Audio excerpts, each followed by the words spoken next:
And nice to meet you. We're going to do the same thing. I'll question, and you'll have three minutes to answer. Gina will give you a heads up at 30 seconds, and when your time is up. Okay? And we'll start ladies first, but we'll do the same thing we did before. Just 3 minutes to give a quick rundown why you're running, what you're planning on doing as governor. Sure, thank you. Thank you very much. I want you to know this is my 104th stop. My kitchen table tour. So what a better way to end the day than people that truly love America and love our state. So thank you, thank you. I am running because I am a non-career politician. I see a job that needs to be done, and I have a track record of getting jobs done. I served under President Trump as the first female ambassador to Canada, and the reason he sent me there was he ran on tearing up NAFTA. That was a terrible agreement because it wasn't up to date with technology. So we have the new agreement called USMCA, United States-Mexico-Canada Agreement, and why that's important is we kept millions of jobs in America and not outsourcing them to China or Mexico. We were able to bring thousands of jobs to the state of Kentucky, ranging from our Kentucky farmers to our agribusinesses, keeping them online in a level playing field, to our small businesses, our auto manufacturing, our carpentry, and our coal region. That was vital because what that's done is opened up a supply chain with other provinces in Canada and other cities in Mexico, and for that matter, it taught us we can have trade agreements elsewhere. And then I went to the United Nations when Ambassador Nikki Haley resigned. And he sent me there for 3 reasons. The Abraham Accords, because we knew that we had to bring Middle Eastern countries in to normalize with Israel, because that is our strongest ally. We all have a common enemy over there, and it's Iran. And to fight this unbelievable stance on abortion at the UN, and the fact that they were using US tax dollars for abortion language in the General Assembly and their resolutions, and we fought it. We were the first president and ambassador that actually stood in the General Assembly and spoke pro-life.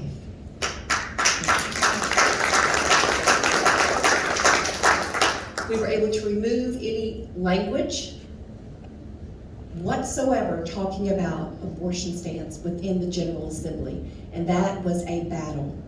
And then I took on the Chinese Communist Party. Because the president ran on that. He said they're stealing our intellectual property. They are. They're stealing our electronic communications. They are. So I took that on to the point that I'm now sanctioned. So why do I think I'm the best qualified? Everything I've talked about, I've created jobs myself. Education is vitally important. My husband and I are very involved in education, and I'm going to remove the woke out of school by dismantling the Department of Education.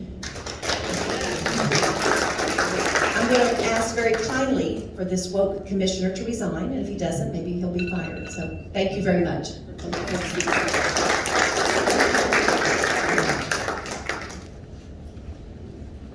Good evening, my name is Ryan Quarles, running to be your next governor. And before I get started, I just want to say, I'm glad to be back in Boone County. My mom grew up here, the Van Elliott family, and she graduated Boone County High School class in 1970. And the farm that she grew up on is part of the runway for the Northern Kentucky Airport. It was taken away by the government. So I like to tell people that my family has done its part for economic development in Northern Kentucky. And my great-grandfather ran a speakeasy during Prohibition over in Covington at 13th and Holman. So we've been fighting federal government overreach for 100 years here in Kentucky. But, I'm running to be your next governor because Andy Beshear has got to go. He shut down our economy. He shut down our economy. He picked winners and losers during COVID. Actually took him to court. I'm the first person on the Republican contenders who actually took him to court to successfully reopen Kentucky. I kept over 500 family-owned Kentucky Proud businesses open during the COVID lockdowns, helping save those businesses. He kept our kids out of schools longer than necessary. Now our learning, our test scores have gone down, and he violated our rights as Americans when he sent troopers to churches on Easter Sunday, that we need a governor that believes in the Constitution. We need a governor that believes that our rights, our freedoms, and liberties as Kentuckians should not be tossed out the window despite a once-in-a-century global pandemic. And that's why I'm running. That's why I'm running. I'm a former House member. Back in 2010, I was on the ballot with Rand Paul, the Rand slide, and I won by 1% of the vote. And I became the first Republican since the Civil War to represent Scott County in the Kentucky General Assembly. And so we got one step closer. Allen was there with fewer people. I think we went from 35 to 42 when I was there. So unfortunately, we were able to flip the House in 2016 and change Kentucky forever as well. As your Ag Commissioner, I've cut the budget 5 times. I have a track record of doing more with less. We have fewer employees now than ever before. And I work with the Kentucky General Assembly instead of sue the Kentucky General Assembly. I know that we have some legislators, House and Senate members here, but I want to work with you guys. I want to work with you all. Imagine the day where we come together and say, what can we do to transform Kentucky, a state that we may be a small state, we have big problems. And so we've got to work together with our supermajorities as well. Here's a few things I believe in. I'm a defender of the Second Amendment, pro-life, proud to be endorsed by Northern Kentucky Right to Life and Kentucky Right to Life as well. I'm a follower of Christ. Also, I'm against mandatory vaccine mandates as well. I'm also a believer that we should put criminals and drug dealers behind bars and give those suffering through addiction a second chance through recovery as well. And I also think that it's so important that we have a governor that's going to listen to the people.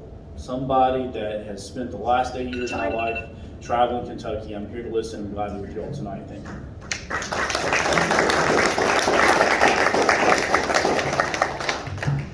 Okay, I've got a list of questions here, so I'm not necessarily going to be asking both of you the same questions. So when you hear a question that doesn't, for the other person, it doesn't necessarily mean you'll be getting that question.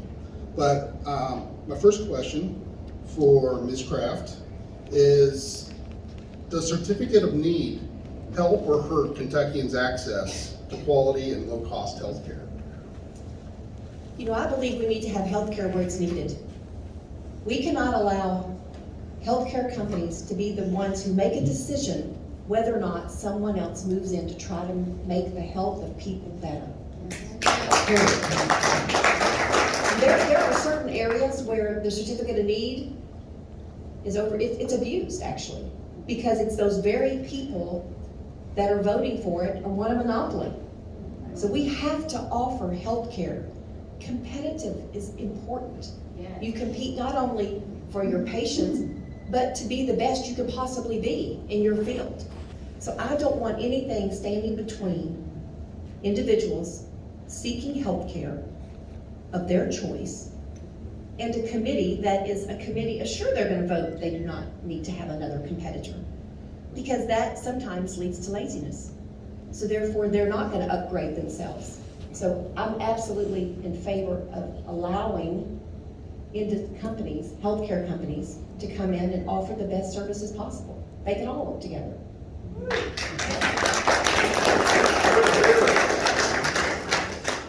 Thank you. Mr. Quarles.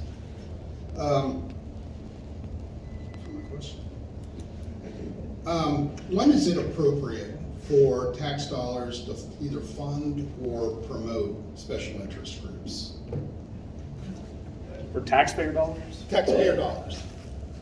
I don't really think of an example where it would be appropriate for taxpayer dollars to promote special interest groups. As a former legislator and current executive branch officer, we're stewards of the taxpayer money. We have an $86 million budget, Department of Agriculture, and wherever we can, we try to reduce that budget, cut the budget. And so, unless I'm missing the meaning of your question, I don't think any taxpayer money should be used to promote special interests.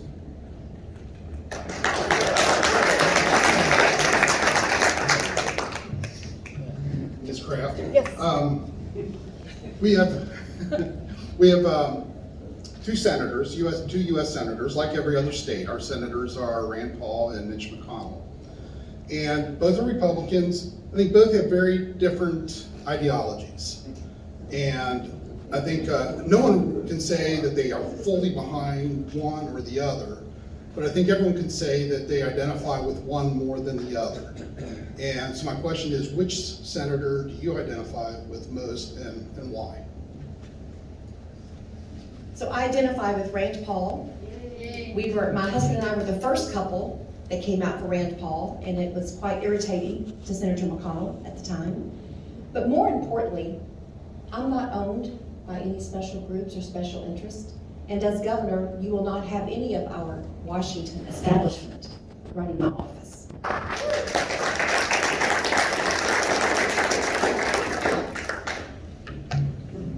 Love the quick answers. Very honest, Mr. Quarles, if you were not elected, if you're not elected in this primary to be the Republican in the race for governor, which opponent would you prefer to see as the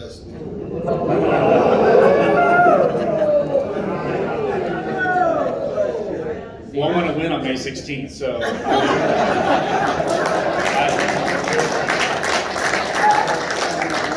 think it's so important that whoever the nominee may be, that we get behind that individual. I think Mike Harmon, I think, says it the best, that a house divided, referencing Bible and Abraham Lincoln, cannot stand, and we have to do something that's very uncommon. We have to defeat a sitting incumbent Democrat who has just about every advantage you could possibly think of. There's only 3 gubernatorial races in America this year. It's Kentucky, there's Mississippi, which would be easy re-elect for Governor Tate Reeves, and then Louisiana. And so whatever happens here in about 12 days, it is critical that we get behind the nominee and that we unite. And there's a few things that are in our advantage, though. This will be the first gubernatorial election in Kentucky history where Republicans outnumber Democrats. Yes. Number 2, we are gaining on them every month with voter registration. Yeah. Number 3, the governor has put himself on record on very important issues that I think are contrary to the beliefs of most Kentuckians.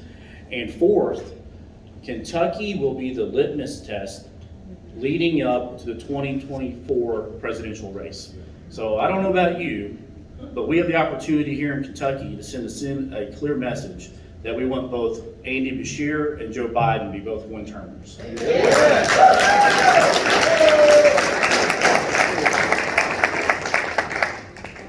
Okay.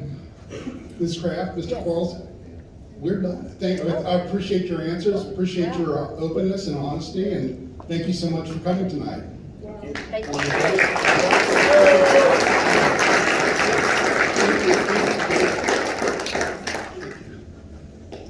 Okay, now we have a education tonight, and tonight we have Dr. Davis. Dr. Davis, are you here? Okay, awesome. And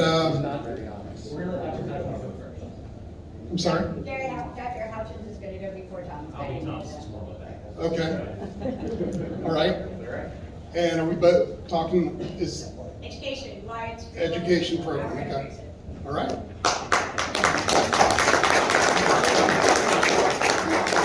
Fire Jason last. I think there's a lot of sentiment in that direction here tonight. Good evening, everybody. It's great to be with you. I know many of you came out to hear the gubernatorial candidates, and that's great. But I hope you're also as interested in the topic of education. I have, by the way, I'm Gary Houchins. I'm a professor of education administration at Western Kentucky University, former member of the Kentucky Board of Education until I was fired from the job by Andy Beshear on his first day in office, fulfilling a campaign promise that he made repeatedly to the teachers unions who gave him over $1 million during his campaign. Me and all the other board members fired for the sole reason that we supported the idea that parents should be able to choose the school that was the best fit for their kids, regardless of their income or their zip code. So for me to be sent away from Frankfurt for that reason, I'm actually pretty proud. I have been working in this space of education reform for the better part of a decade now. And it's so good to see so many people here interested in this issue because It is often felt to me that one of the key things that has been missing in that battle has been the presence of a active, engaged, statewide grassroots base. And so the people who are here in this room, I think, represent the spear tip of a quickly growing, mobilizing surge of ordinary citizens who are no longer willing to let so-called conservative politicians give lip service to the idea of improving education while they work with the education establishment to just basically maintain the status quo. Those days are over, and so I'm here to thank you for your concern about this issue and to tell you I'm in solidarity with you for the fight that we've got ahead. So I want to talk to you a little bit about my own journey as a classroom teacher, as a school administrator, and now as a professor of education, and how those experiences have made me a pretty convicted education activist. Now, I've worked on several important education reforms. School choice is probably the one I'm most associated with, and I do want to talk about that tonight, but I also want to say a few words about the overall status of education reform in Kentucky, and especially about the work that still needs to be done right now, especially on the local grassroots level. This month, I'm concluding my 25th year working in the field of education. So in those 2.5 decades, I've been a classroom teacher. I was an assistant principal, a central office administrator, and now, for 13 years, I've been at WKU, where mostly what I do is work with teachers who are training to become school administrators. I've also worked in private schools, and I believe very strongly in the importance and the role of private faith-based education in our state and in our society in general. But most of my career has been either directly or indirectly in service of the public schools. So I'm sure that, like a lot of people who have asked me over the years, you too are maybe wondering how someone who is so heavily invested in government-run education has become an activist for school choice. It's a pretty simple answer. The bottom line is that in this last quarter century, I've been privileged to visit more than 100 schools across Kentucky and other states. And the most important lesson that I've taken from those 100+ school visits is that no school, no matter how good it is, can be the perfect fit for every single child. The needs of students are just too diverse, and the values and the educational aspirations of families for their children are just too varied. And we put hardworking teachers in an impossible situation when we ask them to be all things to all children. Our existing education system, this network of government-run schools based on geographical boundaries, that was originally established with mostly good intentions, I think. It was, at its best, an effort to ensure that every child had access to a high-quality education. And the system actually worked pretty well for most students for about a century. But it's become increasingly obvious that public education suffers from the same kinds of liabilities that all monopolies suffer from in all sectors of the economy. Problems with efficiency, problems with innovation, and especially problems with accountability. Not to mention that vast numbers of students are just simply poorly served in the system as we know it today. That's why I believe every family, regardless of their zip code or their income, deserves the same kinds of educational opportunities, public and private, that my own children have enjoyed. We've simply got to change the paradigm for funding education. We've got to fund students, not systems.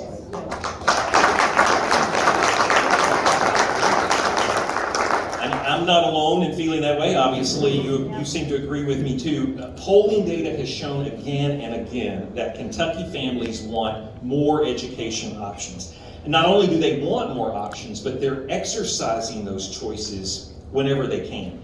In a research report I wrote for the group EdChoice Kentucky last August, I reviewed public school enrollment data over a 5-year period. So this was from 2018 to 2022. What we found is that the number of Kentucky families homeschooling or sending their children to non-public schools has skyrocketed. Across Kentucky, the number of children being educated in non-public settings has risen by more than 20,000. That's a percentage increase of about 26% to an all-time high of almost 100,000 children. Now, when you consider that some undetermined number of families are also sending their children to a public school outside of their district boundaries, it's evident that there is a strong demand for school choice in Kentucky. But unfortunately, there are just many families who cannot exercise those kinds of choices. Now, my friends in the education establishment are afraid to give families choices because they worry that it will hurt public schools. But that has not been the case in states that have embraced educational choice. Florida is a great example. In fact, it may be our best example because it has one of the most robust school choice environments in the country. Florida has 1.5 million students. That's about half of their whole student body attending a school other than their locally assigned public school. And far from harming public education, Florida enjoys higher rates of public school student achievement than Kentucky does. In fact, Florida's public school students outperform Kentucky's public school students across every single demographic variable. And they do it while spending less money per child than we do here in Kentucky. So, and Florida's not alone. Every single bordering state around Kentucky has adopted some form of school choice. Kentucky is simply an outlier. And still, the state's education establishment ferociously fights to prevent families from having the kinds of choices that families in Florida and Ohio and Indiana and West Virginia and many other states enjoy every single day. But the tide has turned. Despite the collusion of members of our legislative supermajority with the teachers' unions and the administrators' associations and their perpetual foot dragging on this issue, I believe that 2024 will be the year of school choice in Kentucky. Hear, hear. I believe we're going to amend the state constitution, and we will pave the way for choice policies that put students first ahead of all the crass adult interests that have prevented progress on this issue for years. Now, my friend Thomas Davis, he's going to speak with you in a few minutes, and he's going to talk more about the political and legislative landscape for that battle, because it's going to be considerable. So I don't want to belabor the point further, except to say that even though a clear majority of Kentuckians want school choice, we will need a massive grassroots movement to make Republican politicians understand that they can't be weak on this issue without paying a political price.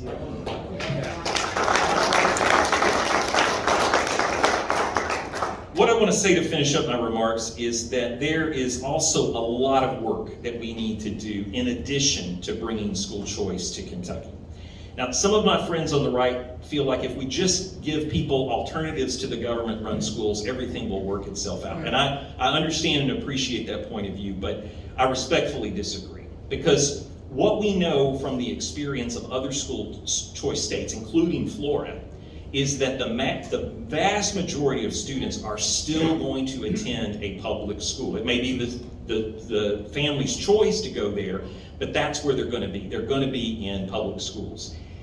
And those students need our help. They need our help to ensure that they're properly taught to read using the best tools of phonics and science-based instruction. They need our help to make sure that the curriculum they're exposed to is rigorous and content-rich and reflects local values and not the ideological agenda of cultural Marxists. Parents need our help. Parents need our help in making sure that they can access all the books and the lessons and the instructional materials that their kids are exposed to every day.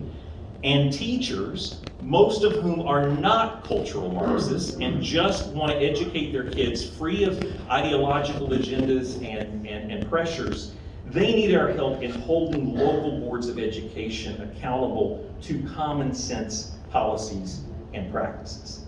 Now, to be sure, there are state level policies that would help with everything that I've just described. And we need to mobilize citizens to demand just this kind of legislation, because our sad experience is that lawmakers will drag their feet and resist making bold changes to the education system every single time they think they can get away with it. But nearly everything that I've described to you can be accomplished at the local level as well. It can be accomplished faster and possibly more effectively at the local level, right? We need grassroots organizations to make education a priority in the same way that we make taxes and guns and abortion top conservative priorities. Education has to be that for us as well.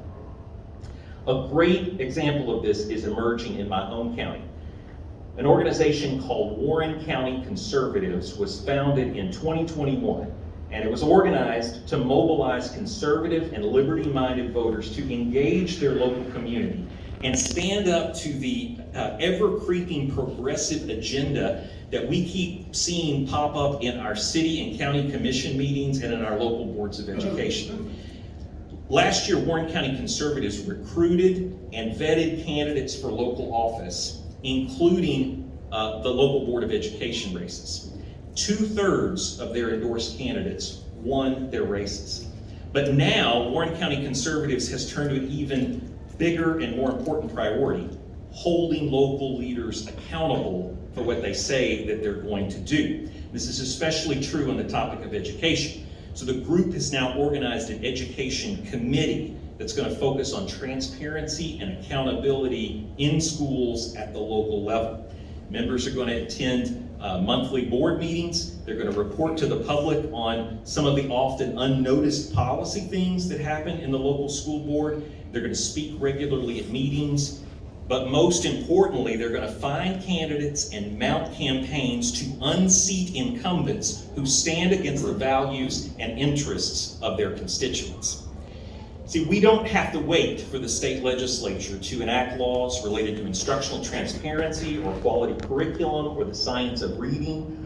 Groups like Warren County Conservatives intend to make local boards of education proactively pursue those goals. Now, to be clear, we still need lawmakers in Frankfort to do the same, but it will be so much harder for them to run and hide from this issue when their local boards of education are already taking the lead. Friends, this is the future of education reform in Kentucky. We need to make politicians afraid not to do the right thing on school choice and instructional transparency and good curriculum and keeping ideology out of our schools. But those politicians aren't just in Frankfort. They're in our own hometowns. They serve on our local boards of education. And they need to be as concerned about what organizations like yours here in Northern Kentucky and mine in Warren County have to say as they are the teachers' unions and the local school superintendents. So friends, let's bring them that fight.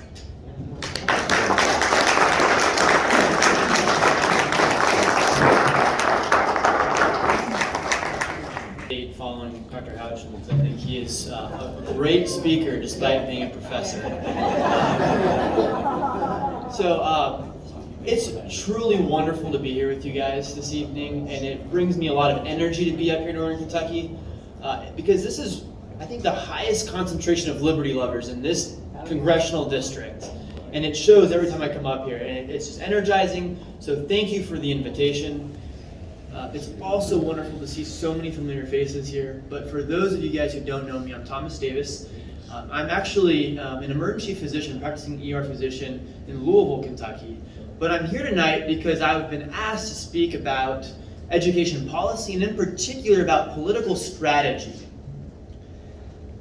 Rightfully, you guys are probably asking yourselves, why is an ER doctor talking to us about these topics? That's a fair question. And the reason is because on the side, I am the president of Commonwealth Educational Opportunities, We've built a statewide network of activists and other leaders like Dr. Houchins, who serves as a policy advisor for us, in order to organize people, voters in the state, to collectively be both the brains and the muscle behind pushing for education reform in this state. I'm going to admit, though, I'm not a PhD in education like Dr. Houchins. I've never been a principal. Yes, I'm married to a teacher, but I've never sat in the teacher's chair in the front of the classroom. So the question is, what qualifications do I have? And it's the same question for everybody. And frankly, the teachers union and education establishment tends to ask this of all of us in the last couple of years who have tried to speak up at school board meetings and other venues. Why are we qualified? But at the end of the day, I'm a parent. I'm a father of 3 beautiful young girls. And like so many people here, I think everybody here, I share serious concern about how we're raising our children and educating our children. And that alone is sufficient qualification for talking about education. But it's been very frustrating the last 3 years. Because as so many parents have been watching, we've seen so many spineless Republicans in Frankfurt who have shown so little change in the last 3 years. It's frustrating because every time they seem to cower to liberal teachers unions. But the reality is, it's often not talked about, is that there are way more parents in this state and grandparents who care than there are liberal teachers union members in this state. The problem that we face, though, is for too long conservatives have not bothered to organize ourselves to be able to push back against the teachers union. That's really what Commonwealth Educational Opportunities, what our organization does, is we have grown into now the largest conservative education policy group in the state, where we are advocating and organizing parents and other concerned citizens. We don't do this by necessarily having the biggest Facebook group that's going to get throttled by big social media anyways, but instead we focus on identifying, organizing, training, mobilizing, and ultimately recruiting candidates to challenge these squishy incumbents.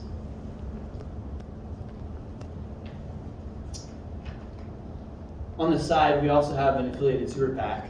I will say that I'm proud to say won 75% of the races against incumbents this past cycle. Wow. And, that sends a message. Sure, it's easy to win an open seat, but when you take out the sitting incumbent for behaving poorly, that sends a message that you can't be, no longer should you be afraid of the education establishment like Dr. Houchins talked about. We need to be afraid of us as parents, because collectively we have more power. But I want to be really clear about something, though, that none of us should be here tonight, though we're talking about elections right now, none of us should be here tonight for the candidate. We are here for policy change. And if we ever become so enamored with a single person that we can't realize when they're pulling the wool over their eyes and they've sold our policy dreams down the river, we have to be willing to respond to that as grassroots activists, collectively. Yes, I know we're all thinking about the upcoming election. There's certain candidates everyone might be supporting based on they think that that candidate better aligns to their policy goals. But we have to remember that we are ultimately motivated and should be motivated for the purpose, not the person. And that's what we're going to talk about and focus on, is how to get policy issues across the finish line and do it in a strategic way. First of all, I know there are a ton of bills related to education that are filed every year in the state legislature. I want to quickly organize those in your head, think about how to prioritize them, how we should be rowing together to get the most important bills across the finish line. Dr. Houchins alluded to, I think they can be organized into 2 simple categories.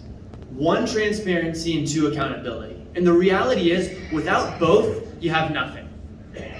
Because yes, parents certainly have the right to know what their children are learning in school, but if parents don't like what their kids are learning, they have to have some mechanism of accountability to do something about it. Because without that power, they're just noise. to the school boards. They can nod their heads, smile, and wait for them to go away. And the best way to give parents accountability is to allow them to vote with their feet and to allow them to vote with their dollars. America was built on that principle. At the end of the day, federalism is based on that principle. If you don't like the tax policy in Kentucky, go move to Tennessee. In certificates of need, with Representative Proctor, that's why she's fighting so hard for certificates of need. Because if you don't like your hospital, you know what? You should be able to go get a different one. Right. It's the free market. And education should be no different. The problem, though, today is that incentives in education, and especially in government schools, are totally backwards. In private education, if your school's failing, what happens? It shuts down. But with government schools, if those schools fail, what happens? They get more money. And what do we get for the results? In Kentucky, over half of your tax dollars goes to education right now in Kentucky. And what have we gotten? On the surface, it actually looks pretty good in Kentucky because we have the highest graduation rate in the nation in Kentucky. That's pretty dang good until you look at the details. Because only a quarter of our high school graduates are college ready in math or reading. So we're graduating kids down the conveyor belt that haven't really learned anything substantive, and that's a big problem.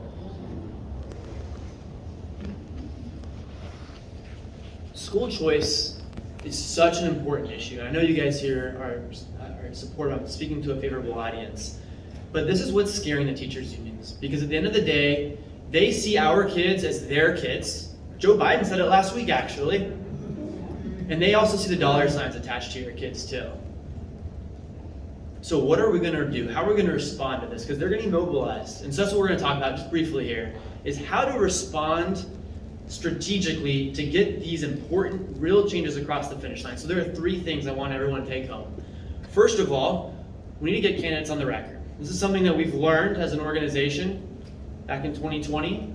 There's a big difference between saying something and signing your name next to it. And it seems so silly to us. Because what's the difference? The same thing. And you're right, because at the end of the day, if you are a true champion, you will have no problem signing your name next to that. So I'd ask all of you guys here to please encourage the gubernatorial candidates present to please fill out our candidate survey. A month overdue, I will say. Additionally, number 2, discipline starts at home. I know people like Rachel Roberts really trigger people up here in Northern Kentucky. I get that. But you know what the reality is? She's just noise. We should be a lot more interested in what Republican leadership is doing to follow through. Is Senator Thier, who represents part of Northern Kentucky, is he following through on his verbal promises to pass a great school choice bill next year? That's where the energy needs to be focused on. Discipline starts at home. In general, 80% of the supermajority here in Kentucky, it should not be hard to pass any great education bill in this state. There is no excuse. And because of the supermajority, in some ways, who's in the governor's mansion isn't that big of a deal. It's the honest truth. But there's one caveat to that, in my opinion, and that's, will we have a fighter in Frankfurt? And I'm going to tell you an example of somebody who, the difference is does the governor understand that discipline starts at home? Maybe a great example is Governor Kim Reynolds in Iowa. In 2021, she fought really hard for a school choice bill, the best school choice bill in the nation, and she got nowhere. Why? It wasn't Democrats, it was the Republicans in her own party that caused problems. What did she do? She went out and quietly recruited and ultimately endorsed 4 opponents in her own party to beat incumbents, and she took all of them out. And what happened? The first thing she did in January of 23 is she signed the best school choice bill in the nation. That's leadership right there, and that's why having a good governor matters. So I encourage all of you to look for the candidate you think is going to be the best fighter for our principles. That being said, I'm talking to the Tea Party here in Northern Kentucky. You guys understand discipline starts at home. I've seen what you guys did in Northern Kentucky this past election cycle, especially in May of 2022, beating 3 incumbents. You guys understand what that means, discipline starts at home. But what I want to finish with, though, is the third point, and that's understanding what exactly did you guys do in Northern Kentucky to make that possible? Because that's what needs to be replicated in order to get this across the finish line. You know, there's a great quote from Samuel Adams. This is what he said. It does not take a majority to prevail, but rather an irate and tireless minority keen on setting brush fires of freedom in the minds of men. That is so true. Because if you think about the math, first of all. There are House districts in Kentucky where the last competitive primary had 700 voters show up. Let's be kind of generous. Let's say 400 homes probably showed up to vote, maybe 500 homes. You get 5 volunteers each knock on 100 doors, you can hit every single door in that district.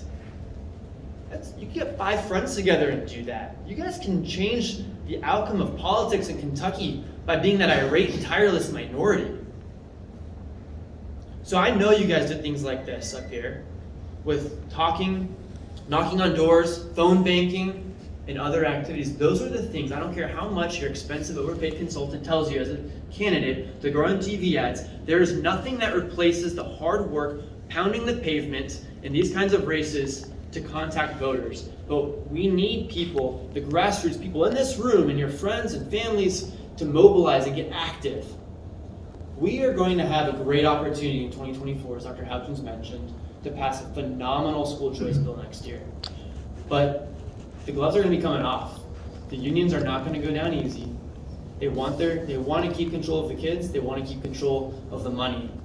And so my request, my humble request to you guys today is to please, I have some sign-up sheets here. If you are interested in helping as volunteer, potentially as paid staff, and especially if you know of others, if you're a leader of a school or a church that knows other people that would be interested in helping when the time comes, it's going to happen, that we need to build our army of grassroots people here in Northern Kentucky, in Bowling Green, in Louisville, in South Central Kentucky, wherever that is. We need to start developing lists of people so when the time comes, we can call you and ask you for your help and your service to fight for our children.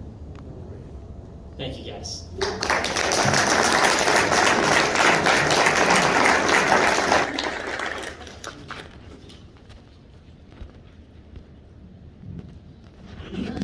We just want to remind everybody, you all know in 2 weeks, we've got election day, so I want to encourage everybody to go out and vote. And I hope we've been able to supply some additional information to help everyone make an educated vote. But with that being said, I just also want to let everyone know candidates are still here, and there's also a table in the back that has some snacks and shirts and things. But before we end the meeting, I'm going to ask John if he's feeling up to it. Yeah. If he would close our meeting with My Old Kentucky Home. Very appropriate right before state election.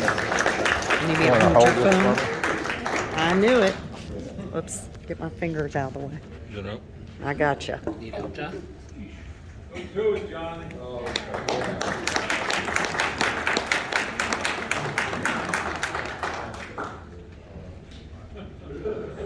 Praise the Lord and pass the ammunition of godly principles.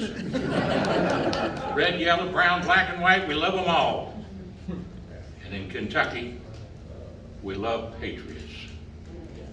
And patriots are what make the clock move. And good candidates, like these two that were here tonight, speaking from their hearts with love and consideration. You know, God has blessed us in Kentucky with good people.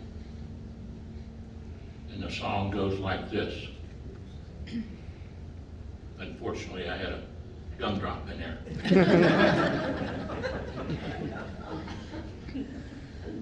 Hi, Senator. I love you. Senator Schenkel over there, let's give him a hand.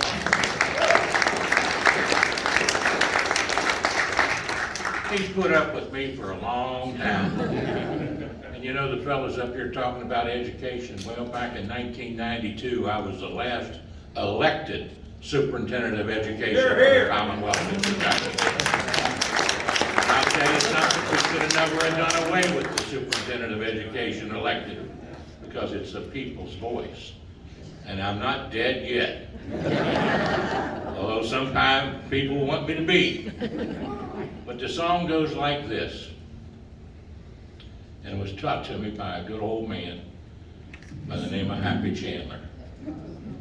And he said, son, I'll teach you how to sing it, but you got to sing it from your heart. Well, I've done that now in every county in the state of Kentucky, at least 5 times in each one. Sang it and filmed the history of all 120 counties. You can see it all on my YouTube site, Facebook site. And you'll see this on there too. And it goes like this.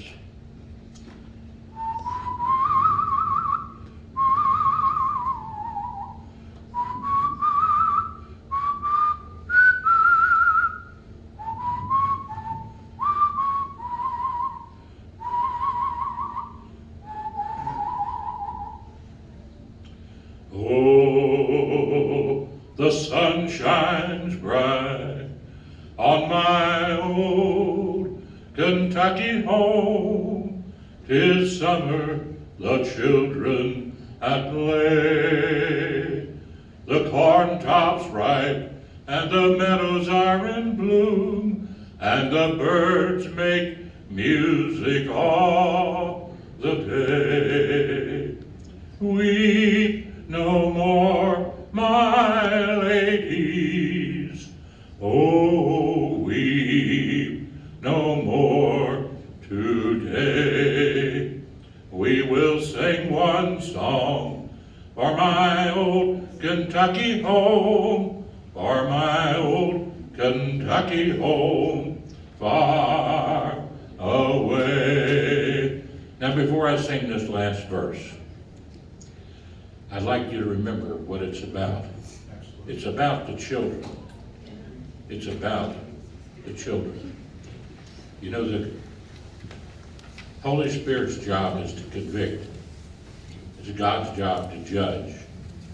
It's my job, your job, our job to love.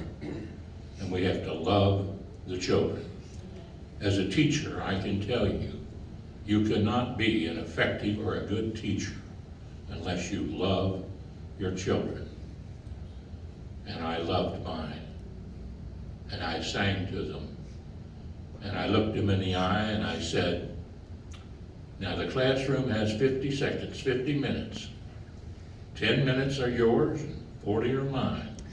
Don't mess with mine and I won't mess with yours. Right, Senator? And when you see that child, whether it's yours or someone else's, whether you have children or not, children are the future. Children are the keepers of our rights given to us by God and only maintained in the Republic through people like are here tonight. You people love the children. And the song goes like this. Oh, the children roll on the little cabin floor, all merry, all happy and bright. By and by hard times comes a knocking at the door, then my old Kentucky home says goodnight. Now join in with me. Weep no more, my ladies, oh, weep no more today. We will sing one song for my old Kentucky home, for my old Kentucky home, far away, for my old Kentucky home, far away. bless America. God bless Kentucky. God bless the Tea Party and independent vote. Patriots.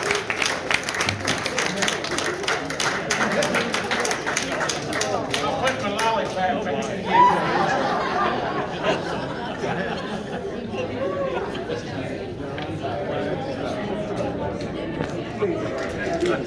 God bless. Yeah, right. I better give this to you. Thank you. Gave that poor man a hard time. Sorry about that, John. I just had to do it. Good to see you. Yeah. Yes, Good sir. job. Good job. He does a great job.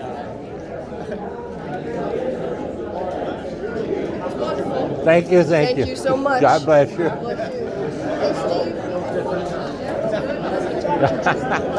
You are just so amazing. God bless you. I cry every time you do it. Thank you.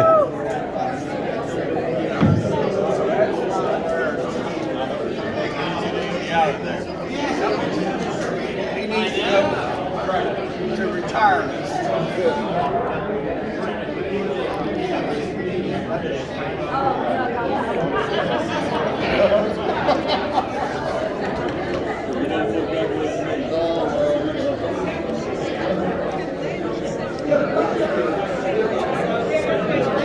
Thank you. Enjoy it. Good. God bless I you. love that song. It makes me tear up. Well, thank you. Thank you very much. God bless you. God bless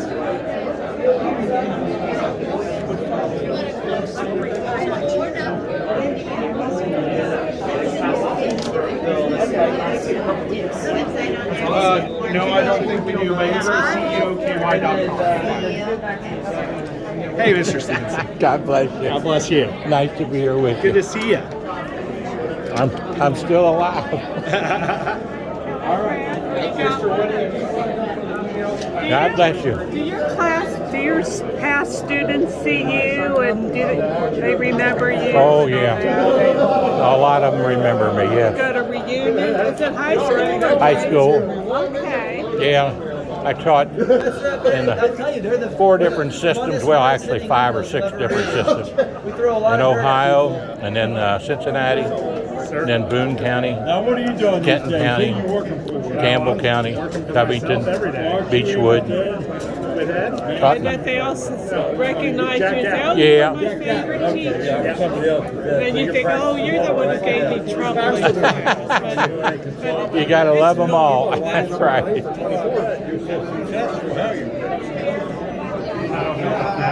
Infamous, baby. Hi there. I enjoy it. You got a beautiful message and a beautiful voice. Thank you very much. Much appreciated. God bless you. Nice to be here with you. Thank you. Praise the Lord. Dr. John, Yep. thank you. God bless you. Thank you now. Nice to see you. Missed you the other day at We've got grandkids. A lot of form and we just get in touch. Were you all right on that side? about your son. Thanks, Bill. Good to see you. I try. It keeps finding me. Good. Thank you for that blessing. Thank you. You fire up everything. God bless you. Yeah, sure. Good to see you. Yes, sir. I've had my house. Good to see you. God bless you. Nice to see you. Would you be interested in signing up for emails from some choice words for Mr. Davis and Mr. Hounchin? Yeah, it's next week. We'd love to get you the network about what's going on locally.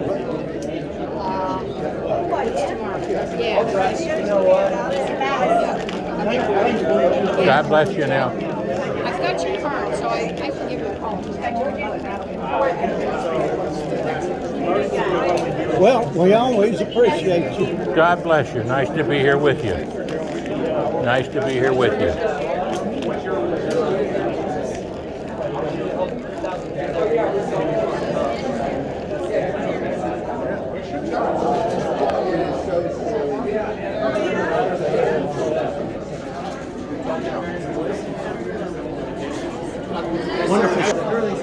One of the things I learned a long time ago is the most important thing in dealing with people and speaking to people is to watch their eyes. Yes. Focus on their eyes, and then realize that you have to use your voice to lead them. And you watch their eyes, and then you pray.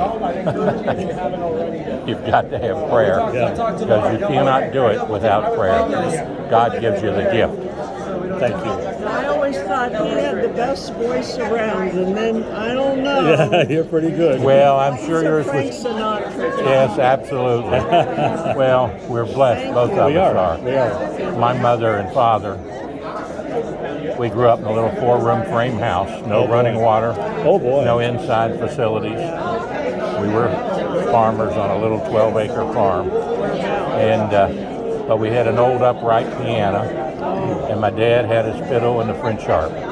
My dad was a whistler, that's where I get the whistling from, and my mom was a piano player, and she was the pianist in a little 1-room Baptist church. Now, being Baptist won't stop you from sinning, but it'll stop you